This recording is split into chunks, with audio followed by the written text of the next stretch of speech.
विधायक नैना चौटाला ने कहा कि जननायक जनता पार्टी की सरकार आने पर वृद्धों को पेंशन के लिए इधर उधर भटकना नहीं पड़ेगा, बल्कि उन्हें घर बैठे ही पेंशन मुहैया करवाई जाएगी। इसराना हलके के गांव मांडी में हरी चुनरी चौपाल कार्यक्रम में बोलते हुए उन्होंने कहा कि इसके अलावा हर किसान को ट्यूबवेल कनेक्शन दिया जाएगा और सरकारी स्कूलों का आधुनिकीकरण दिल्ली की तर्ज पर किया जाएगा। भाजपा सरकार को कोसते हुए उन्होंने कहा कि भाजपा के 4 साल के शासनकाल में जितनी महिलाओं व लड़कियों की आबरू लूटी गई है वह इतिहास में पहली बार है। उन्होंने कहा कि सरकार का बेटी बचाओ बेटी पढ़ाओ का नारा खोखला साबित हुआ है, जिसके चलते महिलाएं खुद को असुरक्षित महसूस कर रही हैं। पूरे 4 साल हो गए आज बीजेपी को राज करते करते, और इस बीजेपी के राज में मुझे लगता है इनका एक बहुत बड़ा नारा था, बेटी बचाओ बेटी पढ़ाओ। और इस नारे को देखते हुए ये लगता था पता नहीं ये लोग बेटियों के लिए क्या क्या करके जाएंगे, पर 4 साल के अंदर मेरी आज ये भारी तादाद में आई माता और बहनों, आप लोग इस चीज के गवाह हो कि 4 साल के इस दौरान जितनी आबरू हरियाणा में हमारी माता और बहनों की इज्जत लूटी गई है, शायद आज के इतिहास में पहले कभी भी नहीं लूटी गई। कितनी ही लड़कियां आज जब वो कॉलेज जाते हैं तो मुझे लगता है वो सुरक्षित नहीं है। कितनी ही बेटियां कुछ दरिंदों की भेंट चढ़ गई, जिनका मुझे लगता है न्याय मांगते मांगते शायद माँ और बेटियां घर ही बैठ गई, शायद उन माँ बहनों को कभी न्याय नहीं मिला, थाना तहसील करते करते। पर आज तक 4 साल में कोई इन्होंने 4 साल की बच्ची को नहीं छोड़ा, कोई इन्होंने 6 महीने की बच्ची को नहीं छोड़ा। तो कहते हैं कि बेटी बचाओ, ठीक है बेटियां होनी चाहिए, मैं कहती हूँ धन्य माँ बाप जिनके घर में बेटियां हैं, बहुत अच्छी बात है बेटी होना, पर उन बेटियों की सुरक्षा भी तो चाहिए ना। अगर हम बेटी करते हैं तो सुरक्षा को छोड़ के मतलब इन्होंने तो, मुझे ऐसे लगता है कि जो चोई देवीलाल के टाइम में हरियाणा था, उस हरियाणा को आज जब हम इस हरियाणा को देखते हैं तो मुझे लगता है हम लोग कहीं एक टाइम के बाद है ना तरसते ना रह जाए कि वो हरियाणा हमारा कहाँ चला गया जहाँ बहू बेटियां खुलेआम बिल्कुल सुरक्षित घूमा करती थी। आज तो हम जब गली में खड़े होते हैं ना तो भी हमें डर लगता है कि अगर किसी से ऊंची आवाज में बात कर ली तो कहीं हमें कोई मार ना दे, कहीं हमें कोई धक्का ना दे दे। तो आज जितनी इस बेटी बचाओ बेटी पढ़ाओ के नारे में जितनी असुरक्षित हमारे हरियाणा की बेटियां और बहुआं और माएँ हैं, तो मुझे नहीं लगता, हमने तो बिहार को भी पीछे छोड़ दिया। इसका हमें सबसे पहले जहां असुरक्षित पूरे भारतवर्ष में बिहार माना जाता था ना, आज हम सर्वे रिपोर्ट को उठाकर देखें तो हरियाणा आपराधिक मामलों में सबसे ज्यादा नंबर 1 है हरियाणा।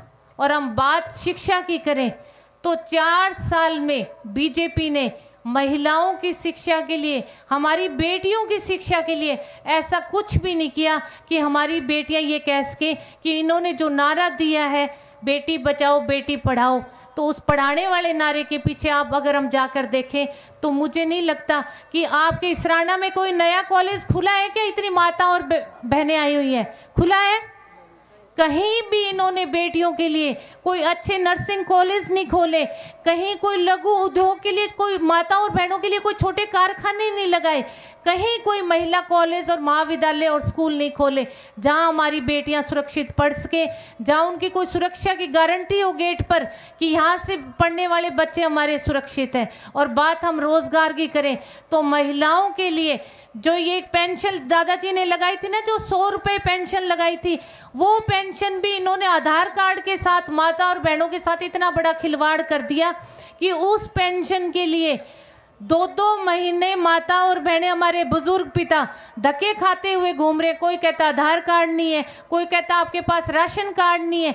तो इन्होंने तो हमारी सिवाय दुर्गति करने की मतलब कुछ नहीं छोड़ा। आज जितनी दुर्गति बीजेपी के राज में गाय की हुई है, क्योंकि हम गाय को भी माँ ही बोलते हैं ना, जितनी दुर्गति गंगा मैया की हुई है, क्योंकि उसको सारा संसार गंगा मैया बोलता है, उसको लोगों ने इतना प्रदूषित कर दिया। और इन्होंने इतने बड़े बड़े टेंडर छोड़ के सिवाय पैसा खाने के गंगा के नाम पे जो लोगों को टेंडर दिए, कोई गंगा की सफाई नहीं। तो उस गंगा मैया को भी इन्होंने इतना ही दूषित करके छोड़ दिया।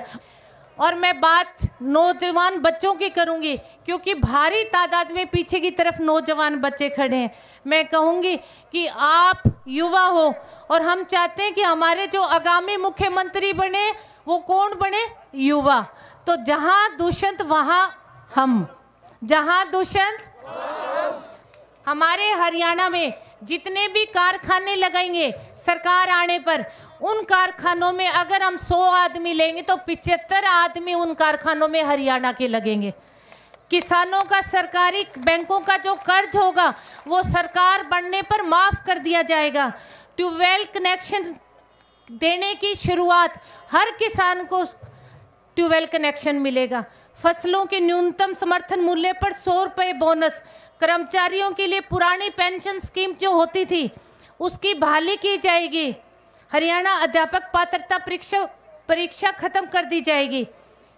बुजुर्ग पुरुषों को 58 साल की उम्र में और महिलाओं को 55 साल की उम्र में पेंशन दी जाएगी। और पेंशन के लिए जो आप लोग अब कभी डाकखाने और कभी कहाँ चक्कर काटते हो ना, ऐसा सिस्टम लागू कर देंगे कि हर महिला के घर में उसकी पेंशन वाला खुद दे के जाया करेगा। आप लोगों को कहीं जाने की जरूरत नहीं पड़ेगी बिल्कुल भी। आजकल जो हम दर दर की ठोकरें खा रहे हैं ना पेंशन के लिए, कहीं किसी की कह दी भी इसकी उम्र नहीं है, कभी किसी, तो आपको कहीं नहीं जाना पड़ेगा।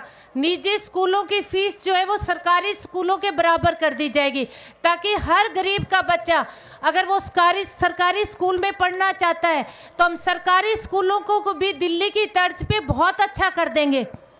हर ब्लॉक में आधुनिक मोबाइल डिस्पेंसरी होगी, ताकि आपको इलाज के लिए बड़े बड़े शहरों में नहीं जाना पड़ेगा। हर 20 गांव के क्लस्टर पर मेडिकल स्टोर खोले जाएंगे दिल्ली की तर्ज पर। व्यापारियों के लिए ई वे बिल प्रणाली खत्म और व्यापार आयोग लागू किया जाएगा। 6800 गाँव में आरओ सिस्टम लगेंगे, जहां से पानी की शुद्धता और आपको पीने के लिए, क्योंकि बहुत सारे गांवों में बहुत ही ज़्यादा गंदा पानी है, जिससे कैंसर की बीमारी, खासकर हमारे सिरसा जिले में तो बहुत ही ज़्यादा गंदा पानी है कई गांव में, जिससे हर घर में कैंसर का रोगी हो रहा है। आप लोग आए, आपका बहुत बहुत धन्यवाद। सब्सक्राइब करें और साइड में दी घंटी को भी दबाएं ताकि आप तक हर समाचार पहुंच सके।